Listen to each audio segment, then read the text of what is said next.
गुढीपाडवा 2026 यंदा गुढीला चुकूनही या 2 रंगाची साडी नेसवू नका. हे आहेत 5 शुभ रंग. हे जर 5 शुभ रंगाच्या साड्या तुम्ही नेसवल्या तर सुख समृद्धी नांदेल. चैत्र शुद्ध प्रतिपदा म्हणजे गुढीपाडवा. आपल्या हिंदू धर्मातील नवीन वर्षाचा पहिला दिवस तसेच वर्षातील पहिला सण म्हणून आपण गुढीपाडवा साजरा करतो. गुढीपाडवा हा केवळ एक सण नसून नवीन ऊर्जा आणि आशेची सुरुवात मानला जातो. कारण गुढीपाडव्याच्या दिवशी सूर्याची किरणे पृथ्वीवर नवीन ऊर्जा उत्साह पसरवतात. दारी उभारलेली गुढी हे विजय, समृद्धी आणि मांगल्याचे प्रतीक असते. तसेच हा सण आपल्या जीवनामध्ये सुख समृद्धी घेऊन येतो. आणि सर्वात महत्त्वाचं म्हणजे गुढीपाडवा हा 3.5 मुहूर्तांपैकी एक मुहूर्त असल्याने हा संपूर्ण दिवस अतिशय शुभ मानला जातो. या दिवशी जर तुम्हाला एखादे चांगले कार्य करायचे असेल तर त्यासाठी कोणताही मुहूर्त पाहण्याची गरज नसते. 3.5 मुहूर्तांपैकी एक पूर्ण मुहूर्त म्हणून गुढीपाडव्याची ओळख आहे. त्यामुळे तुम्ही या दिवशी कोणतीही वस्तू खरेदी करू शकता. एखादी वस्तू देखील वास्तू देखील तुम्ही खरेदी करू शकता. घर खरेदी करू शकता, वाहन खरेदी करू शकता. या गोष्टींची खरेदी तुम्ही या दिवशी करू शकता. म्हणजे या दिवशी मोठ्या प्रमाणावर सुद्धा काही गुंतवणूक करू शकता. उलट या दिवशी जर तुम्ही एखादी वस्तू खरेदी केली किंवा सोने खरेदी केलं तर त्यामध्ये वाढ होत जाते. ती विकायची वेळ आपल्यावर येत नाही. त्यामुळे या दिवशी तुम्ही नक्कीच या वस्तूंची खरेदी करू शकता. त्याचबरोबर या दिवसापासून तुम्ही जर एखादा व्यवसाय सुरू केला, नवीन उपक्रम सुरू केला तर त्यामध्ये तुम्हाला हमखास यश प्राप्त होते. आजच्या व्हिडिओमध्ये आपण गुढीला कोणत्या रंगाची साडी नेसवावी, त्यासोबतच साड्यांचे काही 4-5 रंग आहेत. आज आपण व्हिडिओमध्ये या पाहणार आहोत जे तुम्ही तुमच्या गुढीला नेसवू शकता आणि स्वतः देखील नेसवू शकता. त्याचबरोबर गुढीला आपण कोणत्या रंगाची साडी चुकूनही नेसवायची नाही अशी संपूर्ण माहिती आपण आजच्या या व्हिडिओमध्ये पाहणार आहोत. त्यामुळे तुम्ही हा व्हिडिओ शेवटपर्यंत नक्की पहा. चॅनलवरती नवीन असाल तर चॅनलला सबस्क्राईब करा. कमेंटमध्ये श्री स्वामी समर्थ नक्की लिहा. आपल्या हिंदू धर्मामध्ये प्रत्येक रंगाचे अनन्यसाधारण महत्त्व आहे. कारण प्रत्येक रंग आपल्याला एक वेगळी ऊर्जा प्रदान करतो. काही रंग सकारात्मक शुभदा येईल आणि काही रंग अशुभ मानले जातात आणि काही रंग नकारात्मकतेचे प्रतीक मानले जातात. पण आपल्या हिंदू धर्मामध्ये असे काही 5 रंग आहेत की खूप हे शुभ मानले गेले आहेत. प्रत्येक कार्यासाठी किंवा देवकार्यासाठी हे रंग वापरले जातात. काही रंगामुळे आपल्या जीवनामध्ये सकारात्मक ऊर्जा निर्माण होते. तर आपण आज असे काही 4-5 रंग पाहणार आहोत. त्यापैकी तुम्ही कोणत्याही एका रंगाची साडी गुढीला नेसवू शकता आणि स्वतः देखील नेसवू शकता. तसेच अनेकांच्या मनामध्ये असाही प्रश्न आहे की गुढीसाठी नवीनच साडी आणावी का? जर तुम्हाला शक्य असेल तर तुम्ही गुढीसाठी नक्कीच नवीन साडी खरेदी करू शकता किंवा तुमच्या घरामध्ये एखादी चांगली साडी असेल तर तीसुद्धा तुम्ही गुढीला नेसवू शकता. साडी शक्यतो काठपदराची, खणाची, जरीची किंवा रेशमी साडी असावी हे लक्षात घ्या. साडी धुतलेली किंवा खराब झालेली साडी आपण गुढीला चुकूनही नेसू नका. एखाद्या वेळेस साडी तुम्ही गुढीला घातली असेल आणि जर ती साडी धुतली नसेल तर तुम्ही ती साडी नेसवू शकता. कारण प्रत्येकाच्या परिस्थितीनुसार आपल्याला सण साजरा करत असतो. प्रत्येक सणाला नवीनच साडी आणू शकत नाही. त्यामुळे जरी तुमच्याकडे साडी असेल, एखाद्या वेळेस तुम्ही घातली असेल आणि ती साडी धुतलेली नसेल तर ती साडी तुम्ही गुढीला नेसवू शकता. गुढीला साडी नेसवण्यासाठी पहिला आणि सर्वात शुभ रंग म्हणजे केशरी रंग आहे. कारण गुढी हे ध्वजाचे प्रतीक आहे. आपण सर्वजणच म्हणतो की गुढी म्हणजे ब्रह्मध्वज आहे. त्यामुळे केशरी रंगाची साडी जर तुमच्याकडे असेल, त्यामध्ये रेशमी काठपदर किंवा खणाची अशा प्रकारची तुमच्याकडे साडी असेल तर तुम्ही नक्कीच गुढीला नेसवू शकता. केशरी रंग हा खूप शुभ रंग आहे. केशरी रंगामधून सकारात्मक ऊर्जा प्रवाहित होत असते. त्याचबरोबर केशरी रंग हा सूर्यास्ताचा रंग आहे. हा रंग शुद्धता आणि सेवेचे प्रतीक आहे. केशरी रंग हे शक्तीचे प्रतिनिधित्व करते. कारण केशरी रंग शौर्य, बलिदान आणि वीरता याचे प्रतीक आहे. आपल्या संस्कृतीत धर्माच्या शाश्वतेत प्रतीक मानला जातो. याशिवाय आपल्या ज्ञान परंपरेत हा अग्नीला खूप महत्त्व स्थान आहे.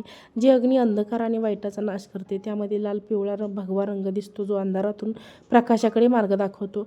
अशा प्रकारे या केशरी रंगाचे महत्त्व पाहता तुम्ही गुढीला केशरी रंगाची साडी अवश्यपणे नेसवू शकता. सकारात्मक ऊर्जा, आनंद मिळेल. यानंतरचा शुभ रंग दुसरा आहे तर तो लाल रंग. लाल रंगसुद्धा खूप चांगला आहे. हिंदू धर्मामध्ये अतिशय शुभ मानला जातो. कोणतीही पूजा मांडताना किंवा रोजची देवपूजा करताना सुद्धा लाल रंगाचे वस्त्र नक्कीच वापरतो. कारण माता लक्ष्मीला लाल रंग अतिशय प्रिय आहे. तसेच आपल्या सौभाग्यातील कुंकू हे सुद्धा लाल रंगाचे असते. हिंदू धर्मामध्ये लाल रंग उत्साह, सौभाग्य, उमंग, ध्येय आणि नवीन जीवनाचे प्रतीक आहे.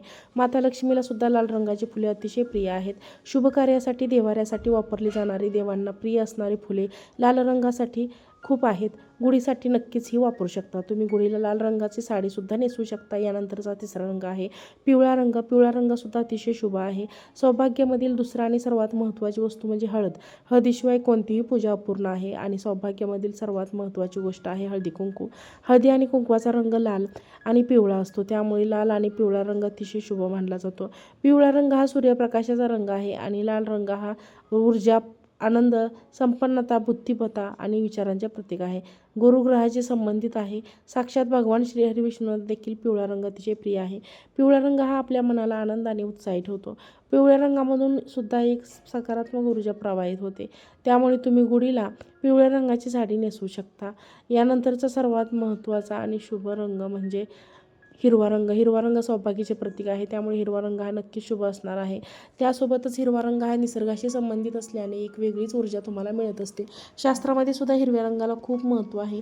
तणावाच्या प्रसंगी हिरव्यागार झाडाकडे किंवा हिरव्यागार गवताकडे काही वेळ मनसोक्त पाण्याने पाहण्याने मन शांत होते. यामुळे हिरव्या रंगाच्या खूप मोठा अनन्यसाधारण असे महत्त्व आहे. आपण कोणत्याही देवीची ओटी भरताना सुद्धा हिरव्या रंगाचा ब्लाऊज पीस किंवा हिरव्या रंगाची साडी घेतो. हिरव्या रंगाच्या बांगड्यासुद्धा आपण ओटीमध्ये घेतो.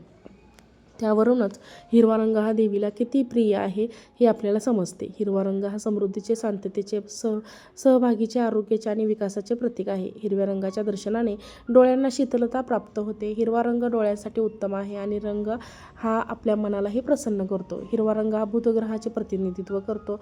अशा प्रकारे हिरव्या रंगाचे महत्त्व पाहता आपण गुढीला हिरव्या रंगाची सुद्धा साडी नेसवू शकता. यामुळे तुमचे मन देखील नक्कीच प्रसन्न होईल. तुमचा आनंद नक्कीच तुम्हाला मिळेल. जीवनामध्ये, घरामध्ये सकारात्मकता येईल. आतापर्यंत मी तुम्हाला जे काही सांगितले आहे त्या रंगाचे महत्त्व अनन्यसाधारण आहे, पण त्यासोबतच तुम्ही गुलाबी कलर, मोरपंखी कलर, पोपटी कलर, चिंतामणी कलर, जांभळा कलर या रंगाची साडीसुद्धा गुढीला नेसवू शकता. गुलाबी रंग हा सर्व स्त्री वर्गाच्या आवडीचा रंग आहे. गुलाबी रंग हा आनंदाचे प्रतीकसुद्धा मानला जातो. गुलाबी रंग हा नेहमीच स्त्रियांना आकर्षित करतो. स्त्रीचे वय काही असो, स्त्रीला गुलाबी रंग खूप आवडतो. गुलाबी रंगाकडे पाहण्याने मन आपलं देखील खूप प्रसन्न होतं आणि वेगळीच एनर्जी आपल्याला मिळत असते. गुलाबी रंगामुळे सुख समाधान येतं आणि मनसुद्धा शांत राहतं. त्यामुळे गुलाबी रंगाची साडीसुद्धा तुम्ही गुढीला नेसवू शकता. काही रंग असे असतात आपल्या हिंदू धर्मामध्ये अशुभ सांगितले गेले आहेत, त्यामुळे काळा आणि पूर्ण पांढरा रंग गुढीला अजिबात वापरायचा नाही. काळा रंग आपल्या हिंदू धर्मामध्ये अशुभ सांगितला गेला आहे, त्यामुळे शक्यतो पूर्ण पांढऱ्या रंगाची साडी गुढीला अजिबात नेसवू नका. या व्यतिरिक्त मी आता तुम्हाला जे काही शुभ रंग सांगितले आहेत त्यापैकी कोणत्याही रंगाची गुढीला तुम्ही साडी नेसवू शकता.